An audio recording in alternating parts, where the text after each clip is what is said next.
Delray Beach Public Library. I'm Karen Ronald. I'm the Executive Director, and I'm so happy you're here this evening. We're very honored to have the Americans in the Holocaust exhibit here with us until November 17th. If you haven't had the time to go through it tonight, please make sure you do. It makes us think about who we are as Americans, what we were doing Second World War, what we may do differently as we go forward with other issues. We were only one of 50 libraries to be chosen out of 250 libraries to have this exhibit across America. So that means we rock. Isabella was instrumental in doing this, in getting us this exhibit. I wanted to thank our generous partners and sponsors. First and foremost, it would be the American Library Association. I have to thank them, I'm a librarian. And the U.S. Holocaust Memorial Museum, who has basically contributed the entire exhibit. Menon, a library board member named Dr. Regine Bataille, who sponsored part of this exhibit. Temple Sinai, Gross Family Center for the Study of Anti-Semitism and the Holocaust, and the Women's National Book Association South Florida chapter, a great friend of the libraries. We are committed to providing these kind of caliber of programs and exhibits to the library. We have a little bit of a sad story. I'm here to tell you this because this is my job. You know, COVID has been challenging. We used to have a program budget of about $20,000 a year, which sounds exorbitant if you're, a family member or individuals. But we're trying to serve a population of about 70,000 and then more, because people come to our programs from Lake Worth, from Boca, from Palm Beach. We hear this when they're in the story times, or in the teen programs, etc.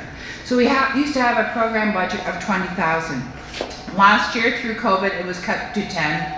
And now we have a population that we're still serving of 70,000 with a program budget of 8,000. So I know, like Fran Sachs and people that are here tonight have already contributed to the library. Thank you.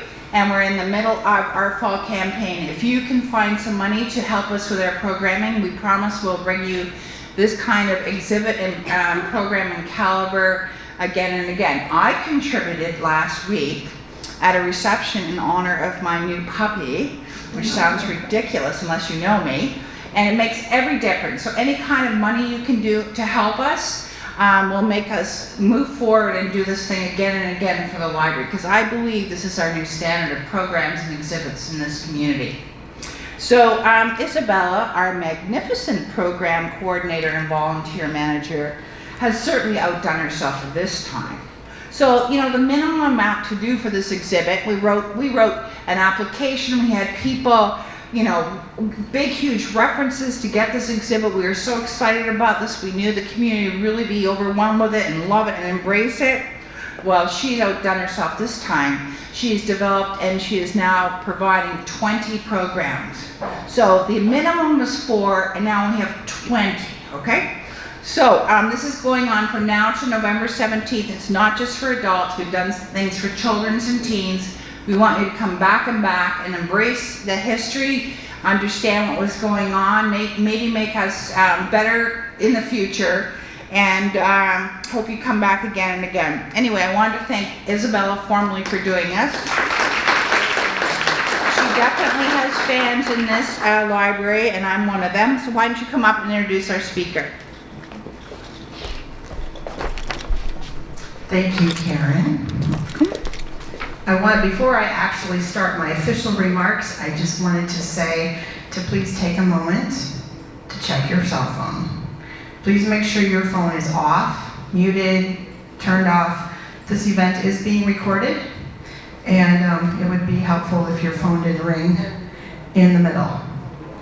Thank you so much for that. So, hello, good evening. Welcome to Sunshine in Silence, news coverage of the emerging Holocaust. We are so pleased that you decided to join us.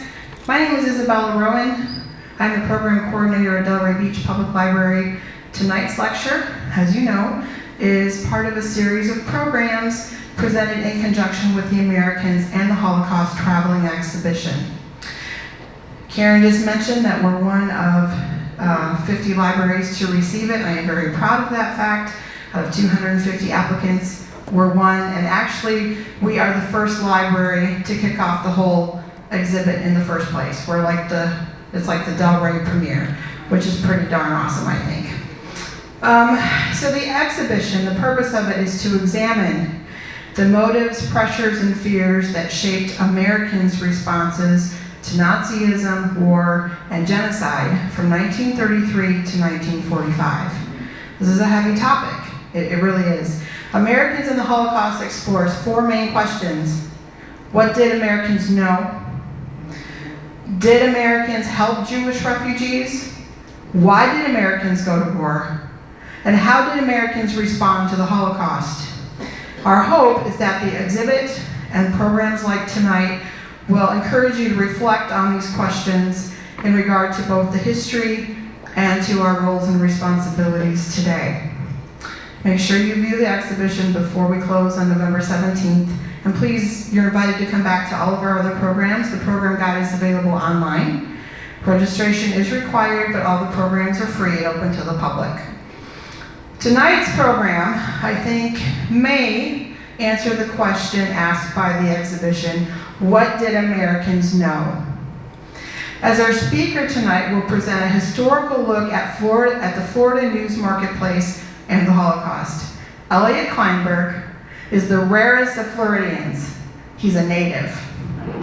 Born in South Florida, he spent nearly 4 decades as a reporter, including more than 33 years at the Palm Beach Post in West Palm Beach. In addition to covering local news, he also wrote extensively about Florida and Florida history. Post Time is his weekly local history column that ran in the Post for 2 decades. And in early 2019, he launched Florida Time, a Florida history column that appeared in more than 24 Gatehouse Gannett newspapers statewide. He has written more than 12 books, all focusing on Florida. They include Black Cloud on the great 1928 Okeechobee Hurricane and 2 weird Florida books. His latest, Peace River, is a historical novel based at the end of the Civil War. And in case you didn't notice, right over there we have a sale table with many of his books available, so I encourage you to take a gander and take one home with you tonight at the end of the program. Eliot runs a blog on bad writing and how to fix it called Something Went Horribly Wrong. He is a frequent lecturer and is a member of the Florida, South Florida, and Palm Beach County Historical Societies. The son of longtime prominent South Florida journalist Howard Kleinberg, he graduated from Miami area public schools and the University of Florida. He and his wife are the parents of 2 adult sons and live in suburban Boca Raton. Welcome, Eliot Kleinberg.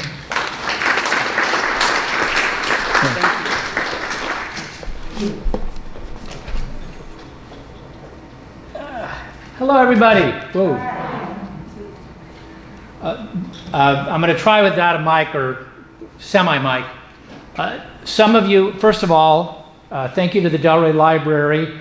I am a firm supporter and champion of this library and libraries in general.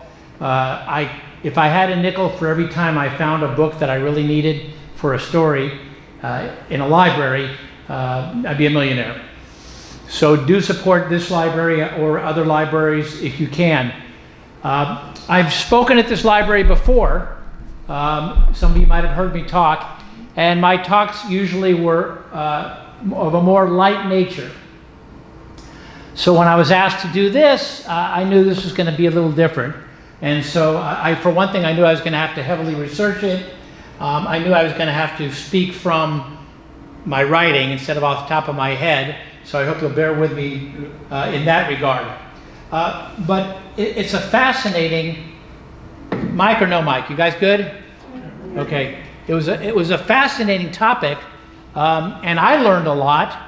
I wrote a book about World War II in Florida, and I thought I knew a lot about what was going on here, but in my research, I learned a lot, which is, of course, the favorite thing that happens to a scholar, is when I learn things. So, South Florida's coverage of the Holocaust. On March 22nd, 1933, the Miami Daily News ran an Associated Press story saying the American government had received a protest from a group of prominent Jews headed by Rabbi Stephen SYs, who, quote, sought to learn officially whether Jews in Germany are being mistreated by the new Hitler government. The story ran in the middle of page 8. Soon the issue of Jews in Germany and elsewhere in Europe would be all across the front pages of newspapers across the nation. And at least in one case, the action would take place not far away, but on a ship just off the coast of Florida. Now, this presentation was called Sunshine and Silence, and that's how many people suppose Americans, and Floridians in particular, viewed the burgeoning disaster that was the Holocaust.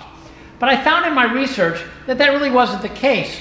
Day by day, month by month, year by year, wire stories, local news reports, letters to the editor, and opinion pieces reflected a growing catastrophe and outrage and frustration. Well, let's look at Florida at the time. Here's some of the stuff that was going on. Let's look at Florida at the time. It still was a modestly populated state of just 1.9 million people, according to the 1940 census, ranking it, you ready, 27th in the country. The 3 southeast Florida counties alone, Dade, Broward, Palm Beach, total 387,000 people, total, accounting for 1/5 of the state's total. That's compared to more than 6 million people now in the 3 counties, which comprise more than 1/4 of the state's total population. Now, Florida already was developing a large Jewish community. And of that state population, 25,000 or so were Jews. The current 675,000 Jews in Florida is just 0.2% of Florida's population of 22 million. But everyone of every faith was watching what was happening to Europe's Jews. Local newspapers carried wire stories on the February 1933 Reichstag Fire, the event that gave Adolf Hitler an excuse to consolidate power. You'll recall what happened. Nazi leaders claimed that the fire was the beginning of a communist uprising, which could be stopped only by emergency measures that abolished many protections, including several you might find in the U.S. Bill of Rights. Restrictions covered all Germans, but they were harsher ones for Jews. South Florida newspapers bristled with reports of Jews losing one civil right after another, and then that Jews lost their jobs and businesses, and then that they were being beaten, arrested without reason, tortured, and in some cases abducted and later found shot to death. And already local groups were reacting, but they must have known that they might as well have been sweeping a Florida beach. In early 1933, the Palm Beach Post carried a syndicated column by Arthur Brisbane saying, quote, saying that 3 groups of Orthodox Jews rabbis had begun a fast, to be followed by a mass meeting that, quote, cannot be expected to produce much in the way of results across the ocean. A mass meeting took place in Miami in March 1933. Another in May 1933 would take place the day that Germany was set to burn Jewish literature. Yes, that big book burning. College students, when I was in college, we didn't burn books. College students gathered in Berlin's Opera Square to burn some 25,000 books that had been declared un-German. That especially included books by Jewish writers. Similar burning parties occurred in towns across Germany, with students tossing into the bonfires books that they had taken from public and college libraries. Can't do that here. But even with Germany literally on fire, some South Floridians cried, fake news. And Edward Seifert of Miami wrote the letter to the editor, to say that he had received correspondence from a Czech friend named Rosenberg.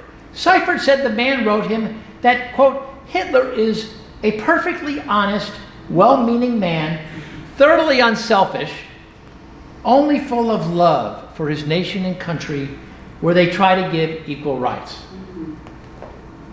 The letter writer said that his friend Rosenberg continued that stories about atrocities against Jews were infamous lies. Nothing of that kind happens. Mr. Rosenberg went on to say that Jews made up 1% of the population of Germany, but accounted for 70% of the wealth. Tell me if this sounds familiar. Mr. Rosenberg said he'd never been an anti-Semite, but, quote, everyone knows what they did in Germany. Mr. Seifert said that his pen pal, Mr. Rosenberg, lived near the Czech border with Germany. That is the German ethnic conclave of the Sudetenland. Hold that thought. Daniel Molter, of Box 4034, wrote the editor to say that he'd received a letter from a Christian friend in Germany who said no Jews were being molested. Mr. Molter conceded some Jews were being abused, but he noted that during the 1915 massacre of Armenians, little protest came from the United States. Had there been a lot of millionaire Armenians in this country, he wrote, then the papers would have been full of protests. It's not hard to read between the lines on that, is it? The writer concluded, give Germany a chance. Let us sweep our own doorsteps clean. And in fact, as we know, the Nazis were masters of propaganda and reveled in showing what they called, quote, turbulence abroad, and pointing out hypocrisy abroad. The official Nazi newspaper, in one of its editions, included a photo of, quote, a Negro lynching at Fort Lauderdale, Florida. While the story didn't say, that could only be the July 19th, 1935 murder of Reuben Stacy. If you guys have read any of the local history, you know about this. This happened in Fort Lauderdale, not in the Panhandle, in Fort Lauderdale in 1935. A note about this photo. We have seen images of people lynched. They're horrific and they're shameful. But this photo shakes me more than anything. Look at that girl's face. That's taught. Are you with me? That's taught. In August of 1934, German President Paul von Hindenburg died, and now Adolf Hitler was the sole leader of Germany.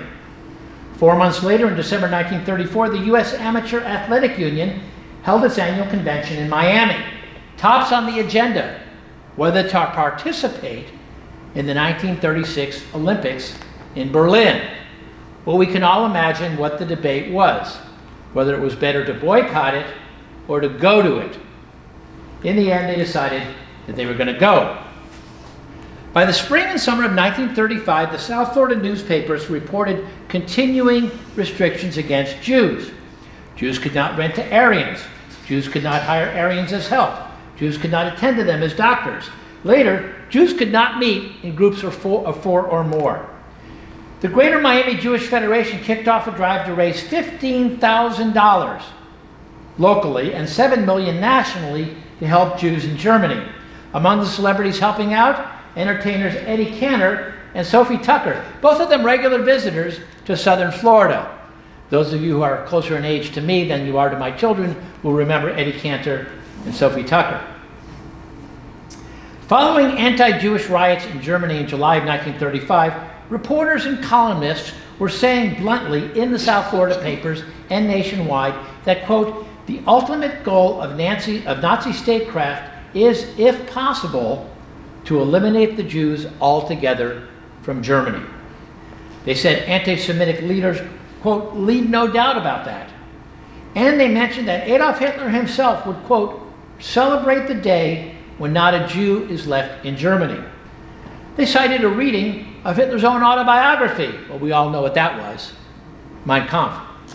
But still, the world perception, and in the South Florida newspapers, was that the Nazis were concerned with kicking out Jews, which is bad enough, not killing them wholesale. Stories mentioned many nations had started to take in German refugees. And in late January 1936, the head of the Moody Bible Institute told a Presbyterian convention in Miami that in just 2 years, no fewer than 25,000 German Jews had emigrated to their biblical home, a corner of the Middle East called Palestine. Also, in July 1936, a U.S. congressman discussed with the president of Cuba a plan for that island nation to take in as many as 200,000 Jews. Cuba, hold that thought as well. But apologists for the Third Reich kept speaking up. In September of 1936, a pastor of a Miami Beach church returned from a tour of Europe and told a reporter that Hitler was, quote, a much better man than he has been given credit for. He said Hitler was, get this, lovable and fond of children, that Germany didn't want war, and that every German the Florida preacher had met exuded friendliness and goodwill. Now, the report did not include any comments from the pastor about what he might have seen about what was happening to Germany's Jews. And we found that any mention of Jews was missing from dispatches during the Berlin Olympics. Pundits said that Hitler deliberately wanted to make nice while the world was watching and had embarked on a campaign to, quote, impress the world with Germany's peaceable intentions. A January 1937 report on a new drive to raise money to resettle Jews in Palestine said the number who had emigrated to that land over a span of 3 years was up to 100,000. And a November 1937 report, quoting, quote, reliable Jewish sources, estimated that half of all Jews in Germany would be out by 1941. It said about 500,000 remained, and unless Berlin changed its policies, the last Jew will have departed that nation by 1950. They were right, but not in a way they thought. Sadly, even as countries trembled in fear of a potential Nazi invasion, they willingly took part in homegrown anti-Semitism. Germany marched into Austria, where Goering said Jews must get out, and then made plans for Czechoslovakia. But Czechoslovakia already was attacking its own Jews. In Poland, Jews were busy hiding from pogroms. In Italy, they were busy hiding from the forces of Mussolini. Meanwhile, Jews who got to Palestine were clashing with Arabs and Palestinians who were already there. In September of 1938, Neville Chamberlain got Hitler to promise that he would stop his ambitions for Europe once he took possession of Czechoslovakia's German-speaking Sudetenland. Mr. Chamberlain said, "We have peace in our time." Problem solved. Well, Germany wasn't done dealing with its Jewish problem, and that came to a head in early November of 1938 with rampages in Berlin and in German-held Vienna and several other cities. Gangs burned Jewish homes and businesses and synagogues and smashed storefronts, earning the event the name Night of the Broken Glass, Kristallnacht. The riots ostensibly had been the result of ordinary citizens becoming outraged by the murder of a German diplomat in Paris by a Polish Jew. Authorities reported German mobs pushed aside local police who were trying to protect the Jewish shops. Authorities said that they had ordered a halt to the rioting, of which they officially disapproved, although a German government dispatch said the rioting was the justifiable and understandable indignation of the German people over the cowardly Jewish murder. A report did say that the German government told Jews that they would have to pay themselves for the damage to their properties. The government issued fines totaling 1 billion German marks. That's about $400 million for the slaying of the German politician in France. $400 million back then is $8 billion in today's dollars. Now, the report did not say which Jews would pay, how they would pay. Under decrees issued just days after Kristallnacht, Jews were banned from conducting retail business. They couldn't lead an industrial or a commercial concern or attend an entertainment venue. Secret police pulled Jews from their homes. Stormtroopers and SS guards stopped and searched Jewish pedestrians in Vienna's Jewish quarter. The government said Jews caught with weapons would be sentenced to 20 years in a concentration camp. Jews had 48 hours to leave Munich, and foreign Jews had 24 hours to get out of Germany altogether. And Germany ominously promised, quote, further decisive measures. In reacting to Kristallnacht, the Palm Beach County Ministerial Association issued a statement expressing, quote, horror at the treatment of Jews in Germany. And in Washington, President Franklin Roosevelt recalled his ambassador to that country.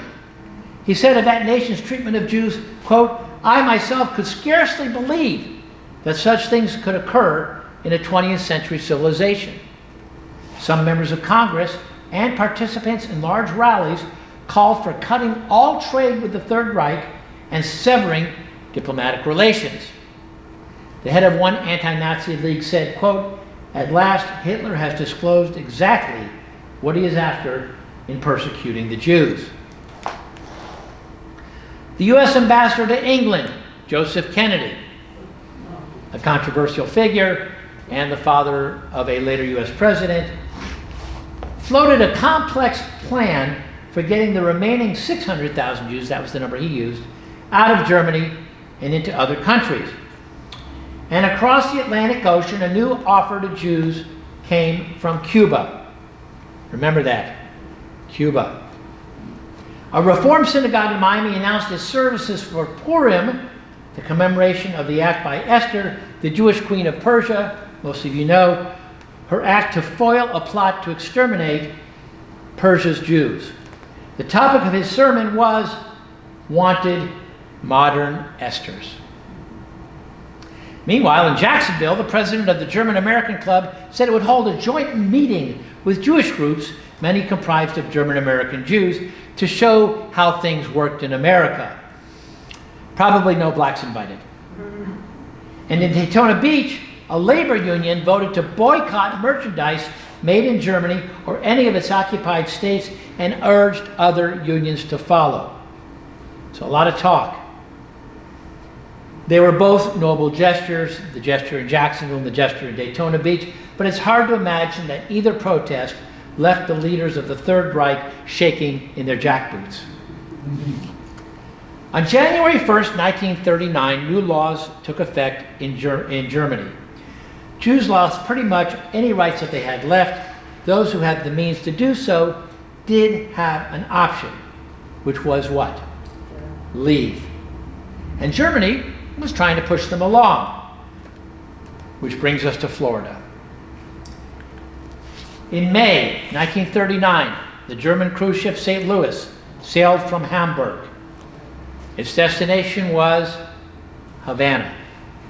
Most of the 900 plus aboard were not on a pleasure crossing. Each had paid the equivalent of $150 American for a certificate of entry to Cuba. Well, I looked that up. $150 doesn't sound like a lot. It was $3,000 in today's dollars. When the ship arrived in Havana, passengers learned that a week before they had sailed from Europe, Cuba had voided the entry documents. The St. Louis sat in Havana Harbor while American groups pleaded and negotiated, but Cuba would not budge. Throughout the night, United Press International said, launches filled with relatives and friends of many St. Louis passengers hovered as close to the vessel as the police would permit, shouting conversations and goodbyes. Most of the passengers had planned to stay in Cuba only until they could enter the United States. They held U.S. visa application numbers, but bureaucracy placed them a year away from approval. If you've seen the exhibit outside yet, you saw the line where the guy says, where it says that whether you had the right piece of paper determined whether you lived or died. Well, that was happening on the St. Louis. Groups pleaded with the U.S. government, even to FDR himself, to approve the visas and let the Jews into America. And they were met with silence. American newspapers exploded with outrage, but at Cuba. Few were in a hurry to have America take in the wandering refugees. Scholars now point out that America had established strict immigration quotas by nation, and those aboard the St. Louis, now sitting in Havana Harbor, would have to come in at the expense of other Germans or Austrians who already were in a queue that was waitlisted not by weeks, but by years. And Americans did not want to compete for jobs. You've heard this, right? Did not want to compete for jobs.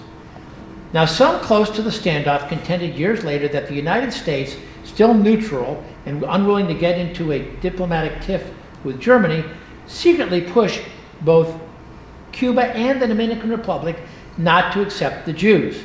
Some Cuban Jews admitted years later that they even tried to secretly bribe the Cuban officials. Cubans may not have been so much anti-Jew as anti-immigrant at a time when they still were trying to climb out of the world depression. Like Americans, they didn't need other people taking what few jobs they were. But right-wing Cuban newspapers and Cuban Nazi sympathizers, which there were, urged the government not to take the Jews, saying they might be what? What was the boogeyman? They might be communists. Authorities in Cuba also came under scrutiny for selling those certificates of entry in the first place, which probably were illegal. For days, the St. Louis worked its way up the Florida coast, anchoring so close to Miami and Fort Lauderdale that passengers could see the lights of hotels. For 2 hours, the Miami Herald reported, the ship bearing the cargo of the unwanted was anchored some 4 miles off the Miami Harbor Light. U.S. Coast Guard crewmen said that people aboard shouted down to them that the minute the ship turned back to Germany, they would throw themselves in the ocean and drown. A later posting said that the Cuban president had agreed to let the St. Louis dock under 2 conditions. The passengers had to guarantee that their stay was temporary, and they would be housed on Cuba's Isle of Ponds in what the dispatch described as a concentration camp. Not a good choice of words. Then the Dominican Republic said it would take the refugees, but by then the St. Louis already was sailing back across the Atlantic. Never in my life have I heard of anything so cruel, Jean G. DuPont of Miami said in a letter to the editor. I would not treat a dog as these poor souls are being treated. Soon the journey of the ship would be called The Voyage of the Damned, which is the subject of a wonderful book. If you guys ever want to check it out, it also was a great movie. None of the passengers of the St. Louis, you've probably heard conflicting stuff on this, none of the passengers of the St. Louis re-entered Germany. Great Britain took 288. Another 620 went to other Western European countries who agreed to take them in. Of course, those countries later were invaded by Germany. And 532 of the former St. Louis passengers were trapped in the grip of the Third Reich after all. Of those 532, 254 died in the camps. When Germany invaded Poland in September of 1939, that effectively, as we know, kick-started World War II. And now the rest of the world had a two-edged task. Keep Germany from expanding to other countries, and keep Germany from expanding to my country. When Pearl Harbor dragged America into a world war, including with Germany, that appeared to make things easier for most Americans. They'd been hesitant to send brave boys to Europe to try to stop a regime from murdering its own people. And hold your judgment while you consider how many times our nation has had that same reluctance. And we can discuss this later. But now, America was able to make this about stopping a real threat to America's allies and a potential threat to America itself. Except that in Florida, the threat was not potential and it was not abstract. It was hard, maybe, for Floridians to focus what was happening to Jews in Europe, as horrific as it was, because of what was happening right offshore of Florida. If you were living on South Florida's coast early in 1942, you might have been partying at the local drinking hole, relaxing in your living room, or asleep in bed. All of a sudden, you would have felt the ground beneath you vibrate. You would have heard a boom in the distance, so powerful it rattled dishes and windows, and even broke some. Far off at sea, you might have seen a dull white glow. A short time later, you might see lifeboats pulled up to the beach behind your house. You then would discover that living on Florida's coast came with a price. America was at war, and the war had come literally to your backyard. If you lived in America's heartland, you knew the war all too well, but it was in a strange land across the sea.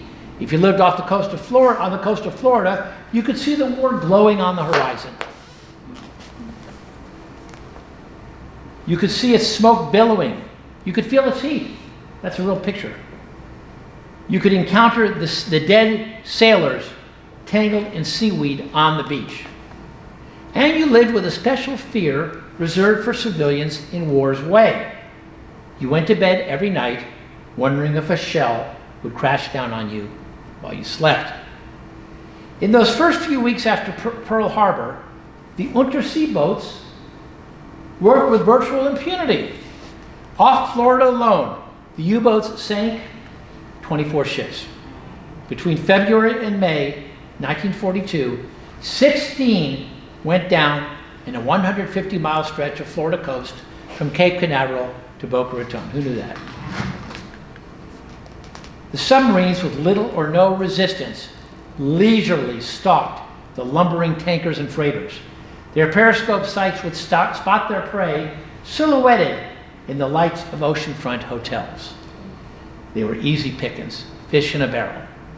Now, the sub-commanders were under strict orders to fire only on ships, nothing more. Hitler's plans, at least at that point, did not include massacring civilians in American cities. But Floridians did not know that. They painted their headlights black, took parts in blackouts and drills, and patrolled beaches on foot or on horseback. Rumors spread like fire on an oil slick.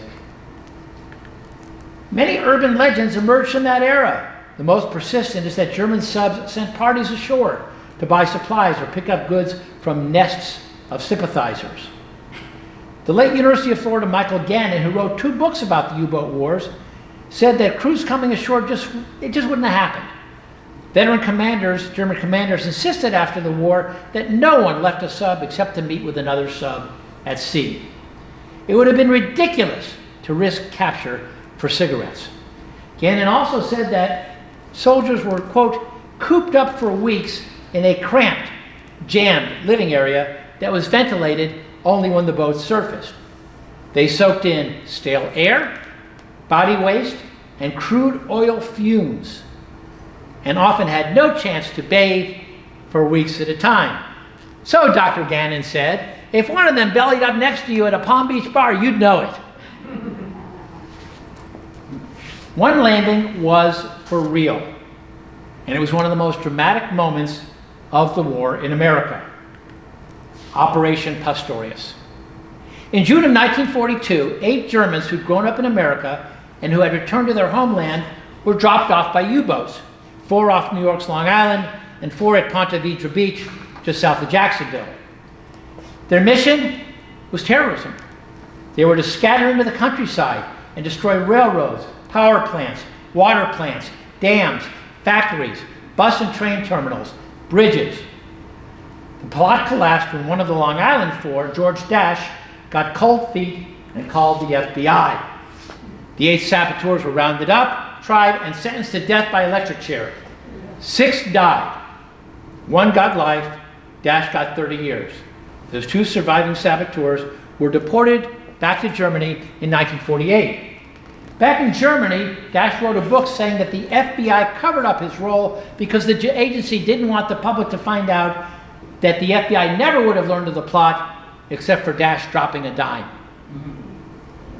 In 1980, an Atlanta Constitution reporter accessing previously classified documents found out that what Dash was saying was true.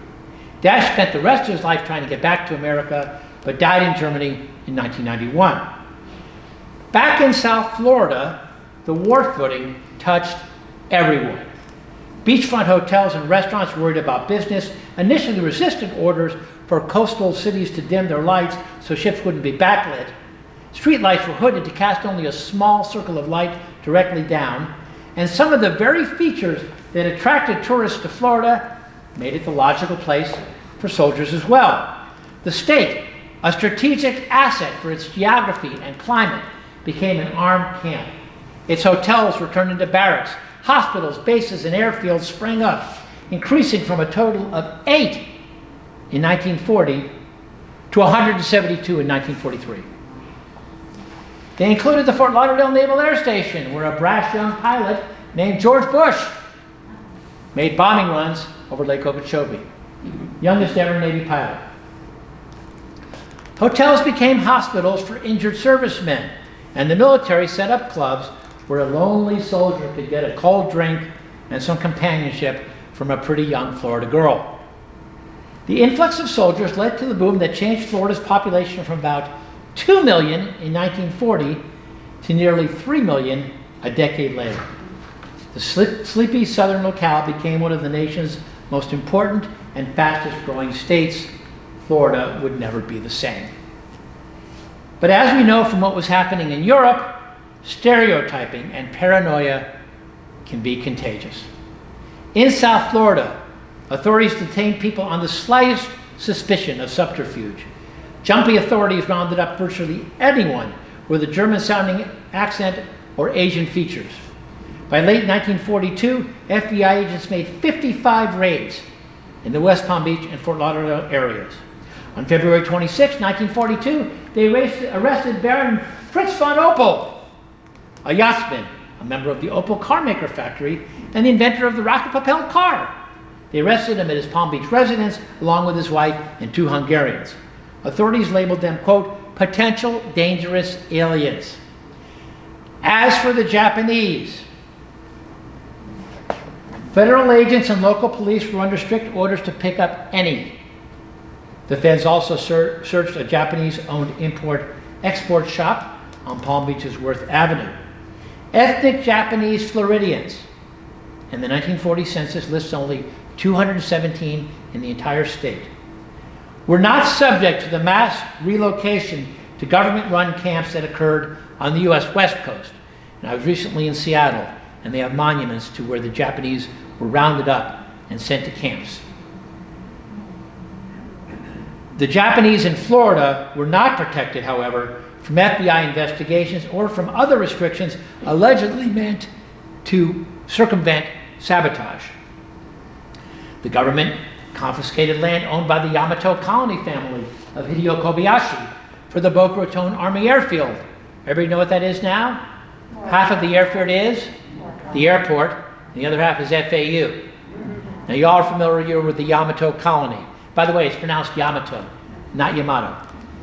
A guy wrote a letter to the editor. He said, who on earth named an expressway exit after a Japanese battleship? The battleship was named for this. It's an ancient name for Japan. So the Yamato Colony set up in the early 1900s in the Boca del Rey area and tried to grow pineapples. It didn't work, and most of them left. The ones who remained during World War II had their land confiscated.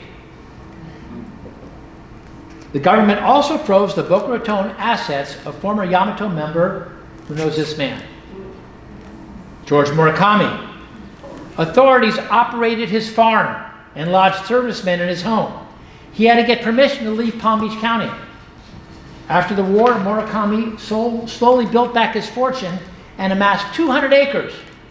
He could have sold it for millions, but he gave it to Palm Beach County because, quote, America has been so good to me. Later, it of course became what? Murakami Park. Now, it's hard to know if anyone in Florida contemplated the irony of what America was doing to its Japanese Americans, including here in Florida, even as Americans condemned what they were reading about in the newspapers about what was happening in Europe. And that's a discussion we can have at some point.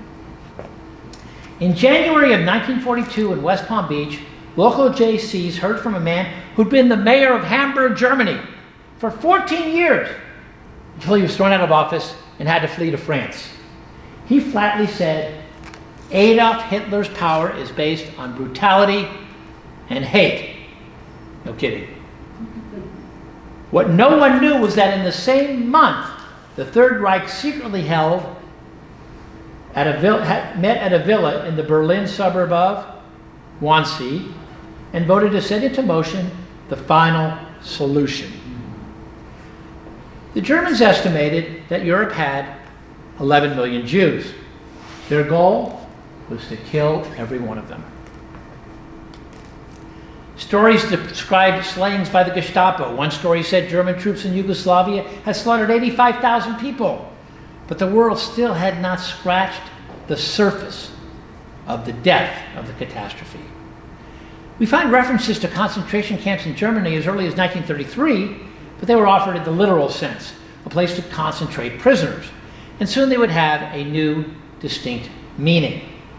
Back in June of 1942, a dispatch had said that the British section of the World Jewish Congress had placed the death total of European Jews at 1 million. 1 million.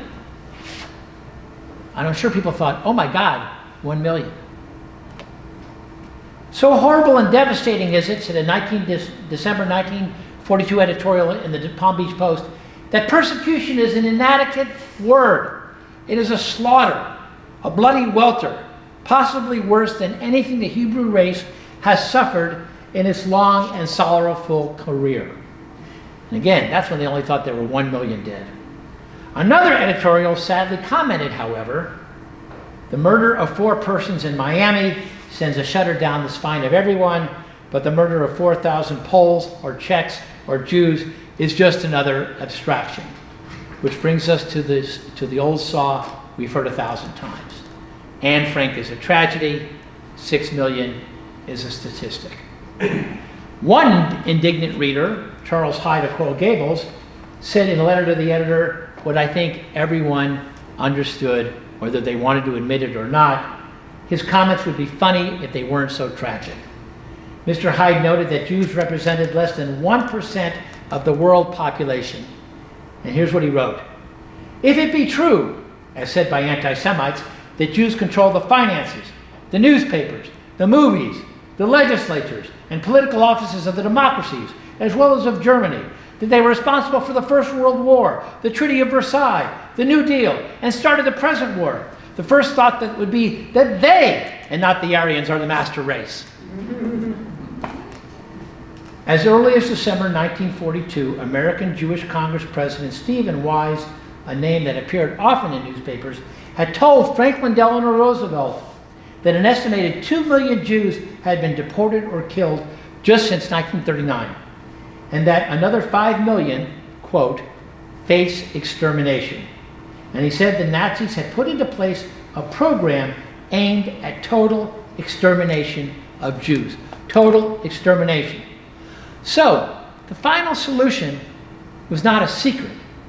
It was just whether you wanted to believe something so monstrous. A story 6 months later, in April 1943, now placed the grim box score of slain Europeans at 2 million.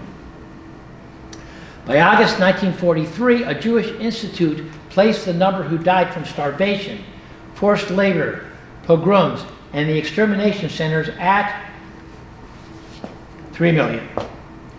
This is the biggest scandal in the history of human crime, a British cabinet minister said at the time.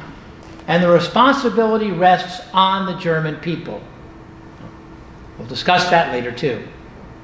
A November 1943 report quoted the War Refugee Board in what was regarded as the most shocking document ever issued by a United States government agency, saying the Nazis had caused the death of millions of innocent civilians, Jew and Christian alike. And back in South Florida, even as the evidence of the horrors mounted, one writer, in a letter to the editor, challenged his fellow citizens to look into their own hearts. He said that America's Jim Crow laws against blacks, laws that were firmly in place in South Florida and elsewhere, were no better than Germany's restrictions on Jews. Of course, Americans, realizing the hypocrisy of Jim Crow, quickly renounced it. No, they didn't. They didn't, did they? Even as more and more details of the growing genocide in Europe emerged, many people still needed to see it, to believe it. And soon they would. And how? On June 6, 1944, some 156,000 forces landed on 5 beaches along a 50-mile stretch of the French coast. It was D-Day. Milt Sosin, a seasoned Miami newspaper reporter, took a ride up to the south shore of Lake Okeechobee.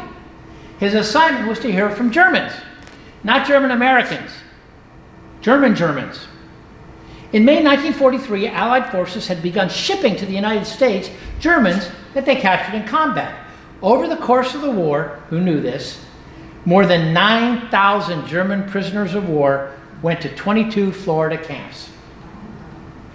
2 camps sprang up on farmland near Lake Okeechobee. The camp in Belglade was active from March to December of 1945, and Liberty Point near Clewiston operated from February 1944 to September 1945.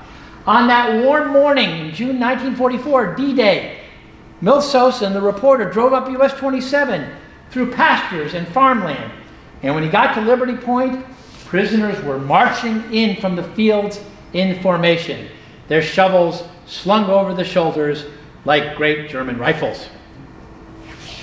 The draft had decimated the American labor force, and the war had disrupted the flow of Caribbean workers, so the Germans were put to work performing the back-breaking tasks of planting and harvesting sugarcane. The Germans, were very happy to talk to Sosin. Yes, they heard of the invasion on camp radios. The POWs told Sosin the reports were propaganda. Germany surely would prevail. Arrogant Nazis still laud Hitler, Milt Sosin wrote. Der Führer's forces think Germany will win the war.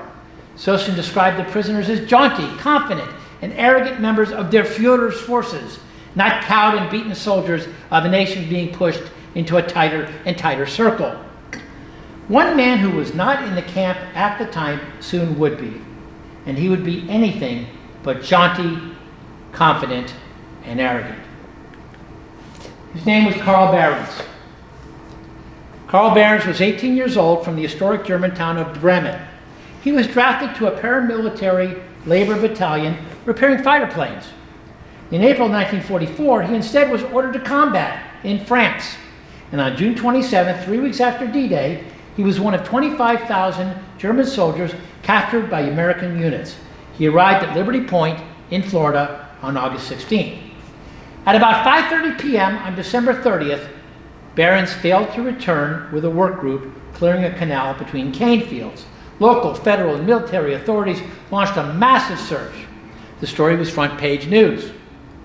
In 1994, for a 50th anniversary piece that I was doing for the Palm Beach Post, I arranged for a German reporter to go visit Karl Barrons' brother, Bernard, still living in the family house in Bremen.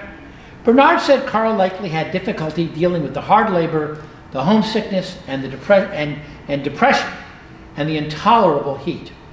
Also, their father had tried to kill himself several times in the 1930s, and Karl never got over that. Karl's tormentors might well have been not Americans, but his fellow Germans.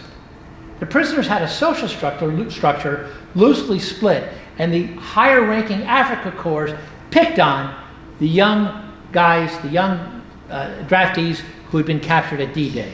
They also believed that they were lying about D-Day just to demoralize everybody. Some 48 hours after Karl Barrons' escape, an FBI agent found him on the Lake Okeechobee dike. He had hanged himself with a rope from his duffel bag. Now, some readers took umbrage with my 1994 anniversary story about Karl, and some were downright offended. As we have seen during this talk and the exhibit, South Florida, even during the war, was home to many Jews, and their population only increased in the ensuing years. South Florida is now one of the largest area of Jews in America, and more than one is a Holocaust survivor or a relative of one. And I heard from all of them. Callers told me they were unhappy that the story had portrayed Karl Barrons in a sympathetic light. One of them said, "How could you write this way about a Nazi pig?" Another said, "I'm looking at your last name. You're probably Jewish. Your parents must be so ashamed." Other readers had been proud American veterans who themselves had been in POW camps in Germany. And they wanted to know why I didn't write about the POW camps in Europe. I had to explain to them that we were a Florida newspaper. that we didn't write about Europe, that we were writing about what was happening in Florida. I also tried to explain that while there were plenty of monsters to go around in World War II, young Carl Barrons appeared to be more a victim than anything else. I tried to explain that it was the sweeping demonizing of any World War II era German that was the sort of thing that starts wars. Can we agree that not all Germans, and even not all German soldiers, were racist, sociopathic murderers? That doesn't excuse the Holocaust, but maybe it makes it easier to explain how otherwise decent people are forced into no-win situations. Not all of them, but some of them. As I continued to get nasty phone calls and letters, I finally had to acknowledge that while I had disagreed with those people, their inability to be objective and unemotional came from a place I could not imagine. And so I had to let it go. And what was that unimaginable experience? We all know now what it was. For months after D-Day, GIs slogged their way through France. They beat back the Germans' last gasp efforts in the snow in the Battle of the Bulge, and as winter turned to spring, they crossed from France into Germany and started finding the camps. A July 1944 dispatch described a string of operations boasting a total of some 50 furnaces that operated from morning to night. An August 1944 dispatch quoted a Russian reporter traveling with the Red Army who said simply, "There are no Jews in Poland." In April of 1945, the Allies closed in on Berlin. As the Allies closed in on Berlin, the U.S. Commissioner of War Manpower at a stop in Miami Beach kicked off the local Jewish Federation's life-saving campaign. He told about 1,000 volunteers the goal of 305,000, which would be $4.5 million in today's money, would help, quote, save the 1.5 million Jews still alive in Europe. The commissioner might have wanted to add, and let's hurry. Or maybe it's already too late. That same month, April of 1945, an American reporter interviewed a 22-year-old SS guard who coolly described to her how he and other soldiers were responsible for the deaths of 16,000 Polish Jews. He said they assembled them against a trench and machine gunned them.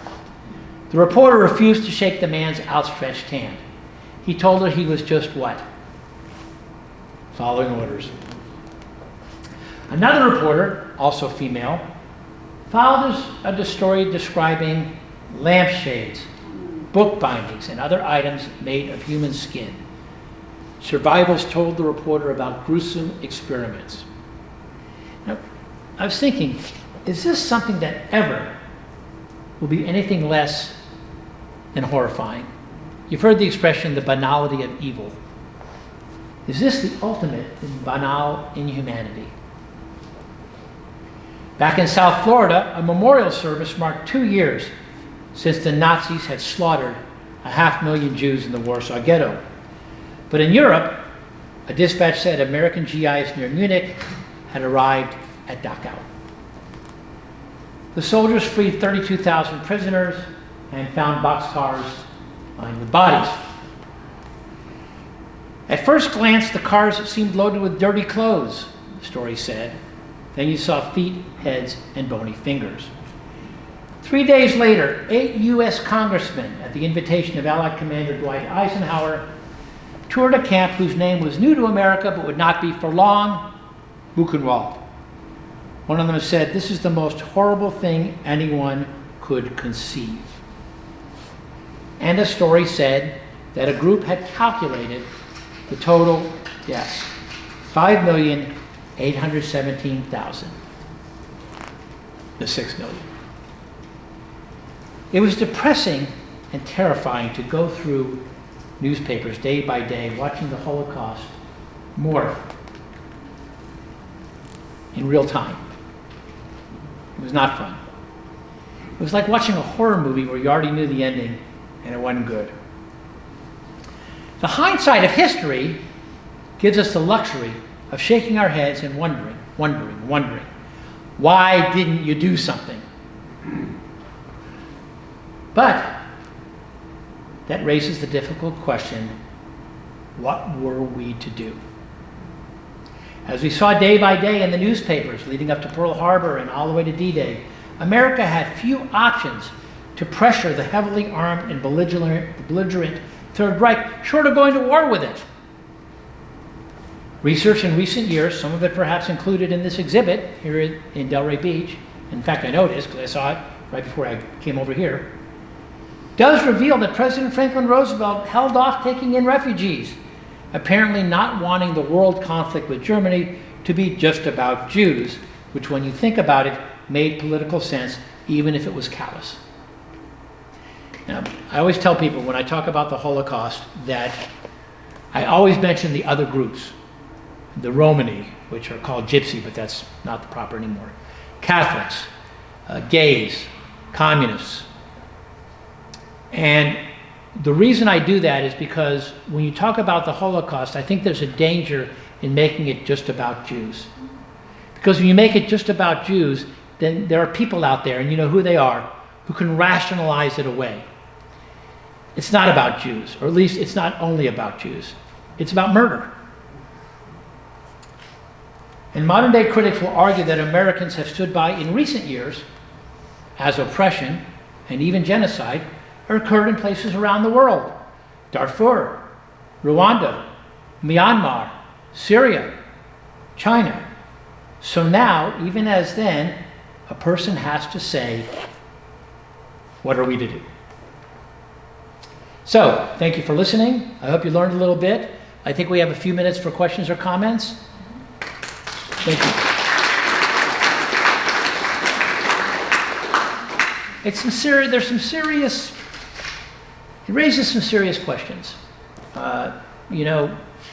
It raises some serious questions about demonizing, about stereotyping, about Monday morning quarterbacking, but it also raises some serious questions about whether more could have been done. And so this was a very interesting, if depressing, learning experience for me, and I hope for you as well. Questions or comments? Yes, ma'am, back there. Yeah. That's right. I've read a couple of books. One is by Isabel Wilkerson, who made reference to what this country was doing with blacks and how we could, say something about what was going on in Germany because of what we were doing here. And what she said in the book was that the Germans took lessons from what the Americans did, what the United States did to mistreat blacks, and they modeled their program to discriminate and annihilate the Jews based on what we had done here. Scary. Yeah, and I'll tell you one other story. Harry S. Truman segregated the armed forces. Any veterans here? Any? Thank you, sir. Until Harry Truman came along, blacks were in separate battalions. And one of the things that convinced Harry S. Truman to do this was a letter he received from a black GI who had just come back from Europe. In fact, he was making his way back to his home when he stopped at a diner in Louisiana. When he walked in, he was told, of course, that he had to sit on the other side of the line. There was a black line through the middle of the counter. As he was sitting, in fact, I think in his case, he had to, it was takeout only. He had to go to a window and get a takeout. While he was sitting there, some MPs walked in bringing German POWs who they were taking to a train to send them back to Germany. The war was over. Where did the Germans sit? Not with the black. So this black man wrote a letter to Harry Truman, and he said, really? We just fought a war to stop fascism, to stop racists? Because, anti-Semitism is racism, by any other name. We just fought a war and lost thousands of men to stop people from murdering people because of what they looked like? And I got to sit on the other side while a German POW sits on the white side. And that's the reason that's one of the reasons Harry Truman segregated the army. It's integrated. It's a powerful moment, and it speaks like that one letter to the editor where they said, really? You know, the Germans were not stupid. They put that picture of that guy getting lynched. They had a field day with it. So yeah, I always say, and I do a talk about the Civil War in Florida, and I talk a lot about the Civil War and about what it was really about, and it was a lot more complicated than just freeing the slaves. And frankly, the people in the North didn't care about freeing the slaves. They were just trying to keep the Union together. They didn't care about black people, most of them. And I know there's a lot of people here from the North, but we can all agree that the South was not the only place with prejudice or intolerance, and even today. Anyone want to fight me on this? No. And so, you know, we have this situation where the hypocrisy of Jim Crow was front and center all during World War II. And a lot of the blacks that came back said, I just came back from fighting for my country, and I'm still a second-class citizen. And so it's not a coincidence that the civil rights movement really got started in earnest after World War II. Other questions and comments? Yes, sir, back there. How does the experience of our immigration policy during World War II reflect on our current immigration policies? I believe the question was, how did our immigration policies then reflect on our immigration policies now? Well, how did they shape? Were they important in shaping our current immigration policies? Well, I can tell you that, you know, they used to have quotas by country, and they got rid of that. And then there was some movement recently to restart that, if not by country, then by religion and ethnic. You know, immigration is a tough call. We can all agree that I don't think anybody is in favor of uncontrolled immigration. I think nobody wants that. I think a lot of people, even people who, we can all agree that we can't just have people walking into this country willy-nilly. We all agree to that. But does anybody here, anybody, begrudge the immigrant? Right? I go back only 2 generations. My grandmother came over in 1910 from Poland. So I'm as close to my wife's family were immigrants. She goes to a great-grandfather, and boom, they're back in Europe. Many people in this room only have to go back 1 or 2 generations to immigrants. So there's the old line about the guy that gets in and shuts the door behind him. Now, the problem was that in the case of the Nazis, these were people that are saying, if you don't let me in, I'm going to be killed. But here's the deal. People are saying that now. People in Central America are saying, I walked all the way through Mexico. These are not people that, you know, hop, skippity, scop. These are people that walked through Mexico in the summer, or made their way to the Bahamas and took a boat on the. I won't take a boat on the open ocean from the Bahamas to here, unless it's a big cruise ship. And these are people, they're desperately trying to get into this country. Are they trying to get this country so they can go on the dole? No. So, the answer to your question is, immigration's a mess. And I can't figure out, I don't have any solutions. And how much the immigration policies of the time informed how we're doing it now, it's so complicated that I'd have to do another whole story just on that. I'd have to do a whole talk just on that. Other comments or questions? Anything I'd like to? Yes, ma'am, again. Yeah. And then you. Go ahead, ma'am. I was just thinking and wondering, so my parents were the first ones of their time, first generation born in the United States. I'm 73 years old, so growing up, I often would ask my mother about World War II, what she thought of it, about how they didn't know what was going on. According to the newspapers out there, it was in the newspaper, but she said that they never knew anything.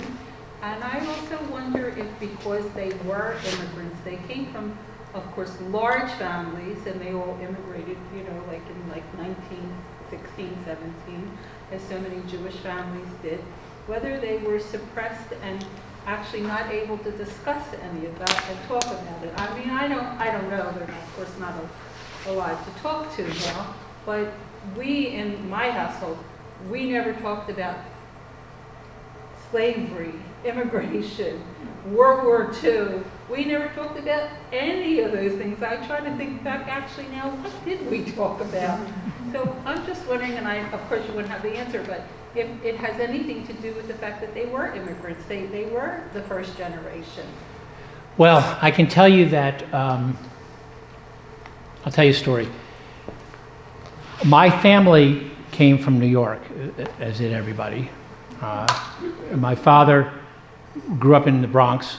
He moved down when he was 14. He's a proud Floridian, not a New Yorker. He grew up in New York, but he's a Floridian now. You moved to Florida, you're a Floridian. You can still root for the Mets, but you're a Floridian. Anyhow, he was part of a huge family. And this family was so big, the combination of his dad's side and his mom's side, that they would meet, I think, every other month, about 6 times a year, at a ballroom in Manhattan for a lunch and talk about what was going on. Like 100 people. And somebody took minutes, which I have. They are priceless. And they are a snapshot of every family. You know what I mean? The things that you read about in there. And there's stuff in there about, we haven't heard from Herman is somewhere in the Philippines. We got a letter from him 6 weeks ago.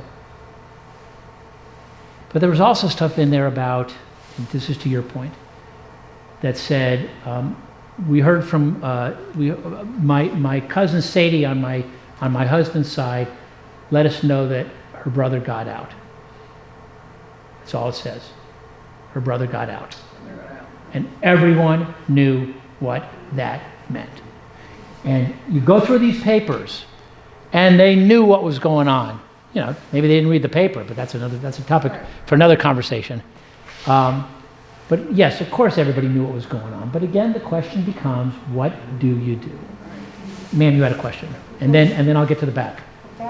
Back to what you knew what was going on. I've read some things, back to what you were saying, that Roosevelt knew what was going on, that his cabinet, some of the people were very anti-Semitic and led him in the direction of not stepping in to do something. From what I've seen in reading, it appears that Roosevelt's hesitance to take in more Jews and also to, for example, target the concentration camps, was far more pragmatic than anti-Semitic. Roosevelt was first and foremost a politician. So the idea, what the scholars say is, America was trying to stay out of the war with Germany. You go back and you read these articles, and there were like people, and you go out here and look at the exhibit where they had polls. They said, what's happening in Europe is terrible. We don't want to go over there. We don't want to send Americans to fight. That's their problem. We don't want to go fight there in Germany. And we're very sorry about what's happening to those poor people, but we're not going to send soldiers over there to die to stop this. So Roosevelt was trying to stay neutral because he didn't know what was going to happen. That he might have to deal with a powerful surviving Third Reich. There was that possibility that Germany would control all of Europe, and he'd have to deal with them somehow. So it gets complicated. Sir, there was a question all the way in the back. Their thought of bombing the concentration camps, knowing they were exterminating so many people. You're talking about, why didn't we bomb it? Yeah, I've read some of that, and there were a lot of military leaders that said bomb the concentration camps. And of course, by doing that, they would kill the prisoners. But there were people that said those people are going to be killed anyhow if they aren't already dead. And if you bomb one of them, you're sending a message to the Germans. And I'm trying to remember what the argument was about why they did it. I think that, again, Roosevelt, because he was first and foremost a politician, didn't want to make this about the Jews. Now, when the victorious soldiers came across these camps, and the total evidence of what everyone had suspected, but even though they knew what was going on, they really didn't comprehend it until you see it. And of course that's changed. You know, the famous story about Dwight Eisenhower saying, I want everybody to take pictures, as many pictures as you can, because there will come a time in the future when people will say this didn't happen. Yes, sir. I don't know how we're doing on time. We got a few more minutes? Okay. Actually, what I read was the military, as an alternative, said to him, well, I'm a railroad tracks going into the camps, which wouldn't have hurt anybody who was in the camp, it would have stopped him bringing others in. And he refused to say, oh, well, this is going to impact the rest of our military operation in Europe. Of course, they said, one day they got, stop with a bomb. How many camps were there? 16, 18? Well, to me, it's more than that. I think that's this stuff. Okay, a couple more questions, and then I think we got to kick us out of here. Go ahead. Okay. I want to make a point. Jews were not only persecuted by the Nazis. My family came to Argentina because of the pogroms in Russia. So it's in general, the big people take care of the defenseless one and blame him for everything. No, in fact, there's kind of a grim joke that Eastern Europe invented the pogrom, and the Germans, because they're all engineers, perfected it. But clearly the Germans did not invent anti-Semitism. They just did a really good job of it. And I say that in the most horrific way. Yes, ma'am. During the war years prior, I assume there was anti-Semitism in Florida, of course, throughout the whole country, and maybe that prevented the Jewish population at that time of really storming and speaking up and saying, you got to stop this. In Florida, though, I mean, I know I had lived in Fort Lauderdale for a while, Fort Lauderdale, and Miami. Jews were not allowed in the hotels, et cetera, et cetera. Well, as you can see from my, the clips that I showed, Jews had no trouble speaking up, and there were many non-Jews who might not have liked Jews, but they didn't think they should be murdered. And so I didn't get a sense that Jews felt that they couldn't speak up. There's been a lot of scholarly research on Jews in the South, in the Deep South, who didn't nearly have it as bad as blacks. They had it bad. There were a lot of atrocities and a lot of things were done to Jews, but it wasn't nearly as bad as what was done to blacks. And kind of the joke is that the Jews owned the local general store. And so it would have been bad form to burn it down, because then they didn't have a general store. A couple more questions, and then I think we got to get the hook. People, I saw a few hands earlier, or did we get everybody? Did we get everybody? Okay, thank you so much for listening.